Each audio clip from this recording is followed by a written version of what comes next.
Hello and good morning. I am Kenny Polcari, your host of the party, and today is Tuesday, August 9th, 2022. And what do we have to talk about today? Oh my God, there's so much. But here's what you need to know. Stocks churn ahead of the economic data that's due out later this week. Nvidia pre-announced yesterday, and you know that's never a good idea. The stock drops more than 6%. After the bell, we had more warnings of slowdown and caution ahead. This morning, Treasury yields are up, oil is up, gold is up. And what do we have for dinner tonight? We're going to have the lobster clam chowder.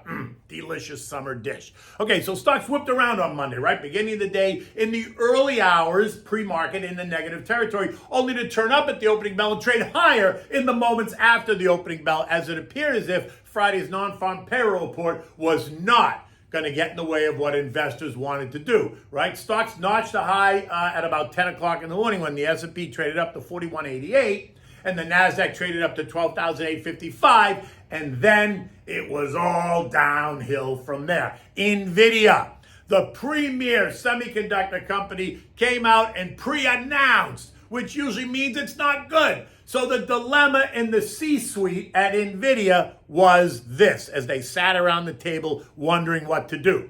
Do we wait until August 24th to tell everyone the bad news, or do we head it off at the pass? We give them selected results. Tell them now, let them clobber us, then let them throw a temper tantrum, and then it'll be over.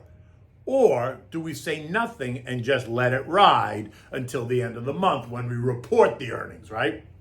Well, by now you know, or at least you can imagine how that turned out. They decided to pre-announce. They took the beating. They saw 8% or $15 of the value wiped out by 11:30 in the morning as they tried to manage the bleed. Preliminary second quarter revenues are projected to be $6.7 billion versus the expected $8.1 billion. That's down 19% quarter over quarter, but up 3% year over year. The shortfall being driven by weaker gaming revenues.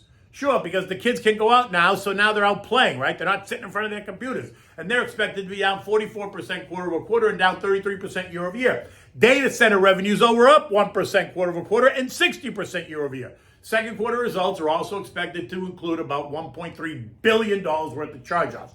CEO Jensen Huang had this to say: "We expect the macroeconomic conditions affecting sell-throughs to continue, so we took actions with our gaming partners to adjust channel prices and inventory."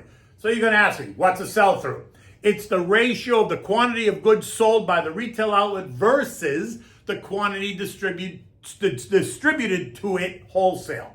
I guess that number wasn't any good. In fact, it declined significantly as the quarter progressed. I just wish they told me before I bought the stock last week. Whoa, slow down. No one says anything when Paulie P somehow finds out and puts on a big trade ahead of the news, risking everything he's got. But that's another story, right? Can't talk about that. In any event, the Nvidia news weighed on the NASDAQ and the broader market, partly because everyone owns it. It's a fan favorite across the mutual fund industry, the ETF industry, the index industry, so it is what it is. By the end of the day, the stock was off by 6% or $12. The Dow ended the day up 30. The S&P was down 5. The NASDAQ was down by 14 points, which was actually interesting considering the weakness in Nvidia. The Russell up 20, and the transports gained about 52. All of the 11 S&P sectors really remained in calm territory as investors digest what's next, right? So you had industrials, tech, financials, and consumer staples, and the growth trade all just a bit lower by about 0.3%, while utilities, consumer discretionary, communications, energy, healthcare, basic materials, real estate, and the value trade all ended the day higher, up by about 0.2 to 0.7%. Nothing really dramatic either way in any of the 11 sectors.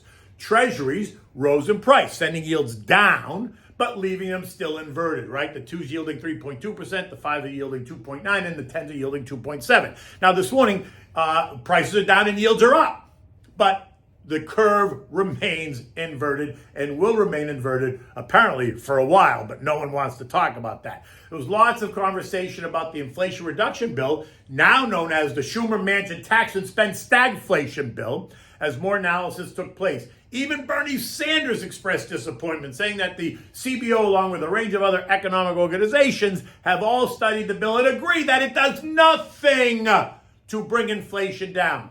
All this while Joey tells us how great the bill is, and it's mind-boggling on how he positions this. He said, and I quote, "When you sit down at your kitchen table to pay your bills, you will be able to pay a whole lot more bills because you will be paying less in medical bills." Is he kidding? Has he completely lost his mind? I mean, no, come on, tell me the truth, right? When did Joey become a comedian? That is ridiculous. And the fact that they even let him say something like that is ridiculous. But let's move on.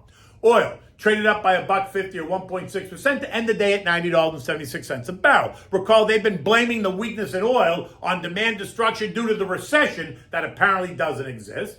Yesterday, it was all about the strong economy, so there's no recession here, and how it should cause demand to increase, not decrease, and so we saw the oil trade up. In addition, we learned that China, the world's top importer, bought 8.8 million barrels per day of crude oil in July, which is up from the 4-year low in June. In terms of U.S. production, oil producers cut the number of oil rigs by the most since last September, and that's not going to help supply at all. Our friends at Goldman reiterating the case for high oil prices in the months ahead. Remember, I think they got $150, $160 as their target. You want to keep your eyes on 88.97. That's the 200-day support trend line, and $100.80 is the resistance trend line, right? So we're right in that range. Yesterday, we saw gold rally by $14.30 an ounce to end the day once again on the north side of 1,800. And this morning, it's up another $2.60, trading at 1807. Piercing resistance at 1806. This is the third time that gold challenges this trend line, and so I'm betting it succeeds.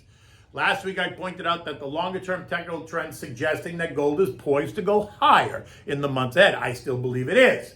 If it holds this trend line, then what was resistance now becomes support, allowing it to challenge a converging intermediate long-term trend lines at 1865, where I suspect it's going to find resistance.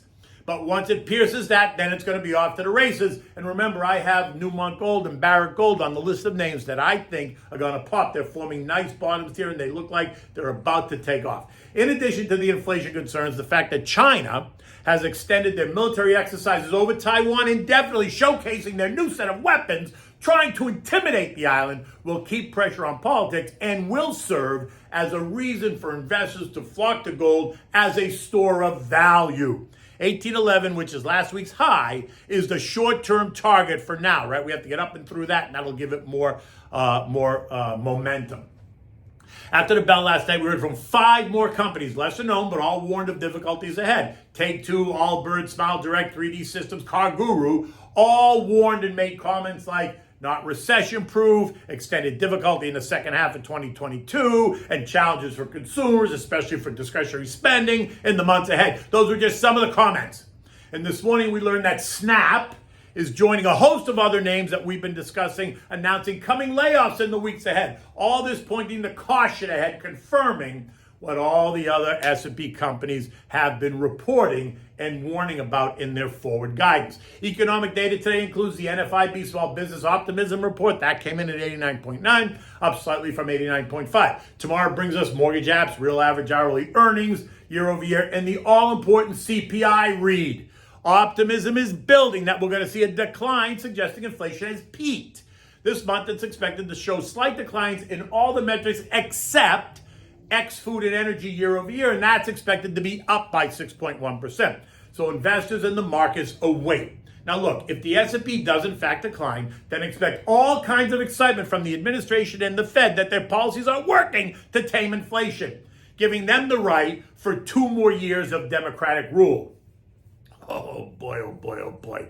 That's going to be very interesting. Now, expect the next 2.5 months, right, until the elections, to get even more heated if that's possible in terms of politics. Last night's raid on Mar-a-Lago only adding a whole new dimension to what was already a dirty fight. And while none of this will price stocks, it is going to offer some real excitement in terms of entertainment value in the weeks ahead, right? You can already feel it. You can see it. So get ready. U.S. futures this morning are a little bit weaker. Not dramatic, they're just churning, but they are down, right? Dow futures down 4, S&P's down 8, Nasdaq down 65, the Russell down 1. None of it really suggests anything other than churn. Look, until the Fed pivots and actually changes their stance, my sense is that these rallies are not sustainable, right? They're rallies in a bear trend, right? In a bear market. European markets are all lower across the board, down by about 0.5% to 9% across the board. There's no new news there. There's just, like here, there's just more churn. The S&P closed last night at 4140, down 5 points. We remain in the 4115, 4335 trading range, smack in the middle of both those trend lines. Earnings are winding down and the markets await the coming economic data, coupled with speeches from Fed Presidents Neely Kashkari, Chucky Evans, and tomorrow, and then on Thursday we're going to get Mary Daly. Remember, none of them are voting members, which is why it's going to be important to listen to what they say in case they're trying to float some balloons there and change the narrative. Okay, so what are we having for dinner?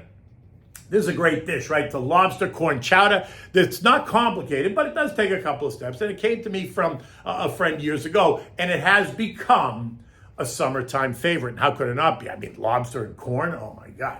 Okay, so for this you need 1 pound of freshly cooked lobster meat, tails, the claws, whatever you want to boil it, and then cut it into bite-sized pieces. You need 8 cups of yellow corn, fresh is better, 3 cups of low-sodium chicken broth, 8 bacon slices all chopped up into bite-sized pieces. You need chopped onions, 3/4 cup diced carrots. You need some diced celery, 1/4 teaspoon of cayenne pepper, 3 cups of bottled clam juice, 1.5 cups of whipping cream, 6 tablespoons of sour cream, 2 tablespoons or 1/4 stick of butter, 3 tablespoons of chopped fresh chives.